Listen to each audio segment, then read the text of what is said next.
একটা ছায়া যুদ্ধ মতন চলছে, কেউ কারোর নাম বলছে না, দলের নামও বলছে না, কিন্তু বোঝাই যাচ্ছে হুম, যে এক পক্ষ আরেক পক্ষকে একদম নির্দিষ্ট করে মানে বক্তব্য রাখছে।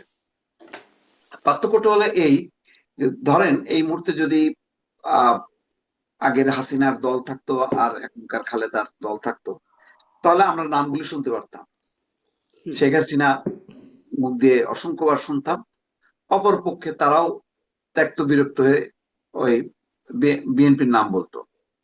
এখন একটু পার্থক্য হলো এই যে কিছুটা আহ একটু চক্ষু লজ্জা বলবো, নাকি কালচারাল একটা মানে মানে উন্নতি ঘটলো যে অন্তত নামটা বলা হচ্ছে না, দলের নামটা বলা হচ্ছে না, কিন্তু পরিষ্কার। কিন্তু নিচের যারা ছানাপোনা তারা কিন্তু আবার ঠিকই বলছে, যেমন সাদিক কায়েম বললেন যে শেখ হাসিনাকে লাথি মেরে যেভাবে ভারতে মানে পাঠাই দিছি, তেমনি তারেক রহমানের ক্ষেত্রেও সেটি প্রয়োগ করা হবে। তার মানে তারেক রহমানকেও লাথি মেরে ভারতে পাঠাই দেওয়া হবে, এরকম হুম, একটা বক্তব্য করলেন। তো কিন্তু জামাতের আমির তো বলছেন না। যেমন দেখেন, আজকে তারেক রহমান এই মুহূর্তে 1 ঘন্টা আগে যে নিউজটা হয়েছে প্রথম আলোতে, তারেক রহমানের বক্তব্য হলো এই, যারা বিভ্রান্ত করার চেষ্টা করবে তাদের গুপ্ত বলবেন।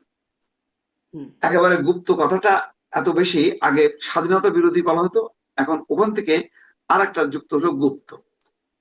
তো তারা আবার বলছে ওই বিদেশে থেকে দেশ সম্পর্কে কিছুই জানে না। হুম, ওই তারপরে যেমন আম, একজন সাবেক উপদেষ্টা বলছেন যে আহ, বাসের থেকে এসি বাসের থেকে নেমে বাংলাদেশের রাস্তাঘাটের অলিগলি চেনেন।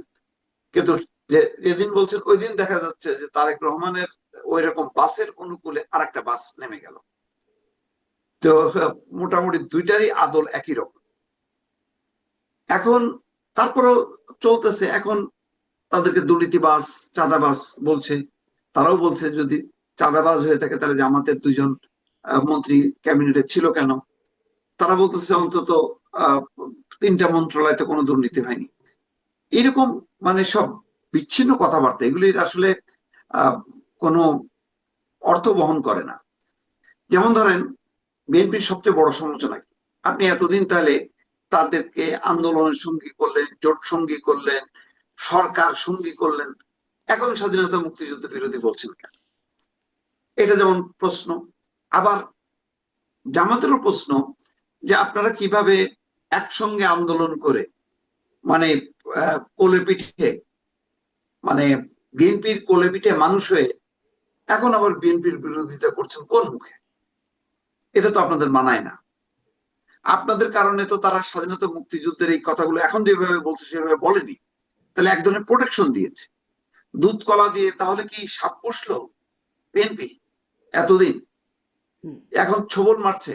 বিষয়টা তেমন না। যেমন দেখেন আজকে শেরপুরে 300 400 500 ওই যেই আসনে সবচেয়ে দুর্বল, সেই আসনে এমন একটা ঘটনা ঘটালো, সেখানে মারা গেছে জামাতের একজন নেতা, কিন্তু আহত হয়েছে, হতাহত মানে অন্য দিক দিয়ে শারীরিকভাবে জখম হয়েছে কিন্তু বিএনপির বেশি। এবং এটা ইন্টেনশনালি মানে মাইকেই বোঝা যাচ্ছিল। বারবার জামাতের নেতা কর্মীদেরকে আহ্বান করা হচ্ছিল, তারা শুনছিল না। মামলাটা করলো এখন, প্রায় 400 500 আসামি বানাই দিল। তাহলে একটা উপজেলায় 400 500 আসামি হইলে তাহলে, এবং প্রধান যেই প্রার্থী বিএনপির, তিনি হচ্ছেন প্রধান আসামি, তাহলে প্রধান আসামি সহ 400 500 নাই।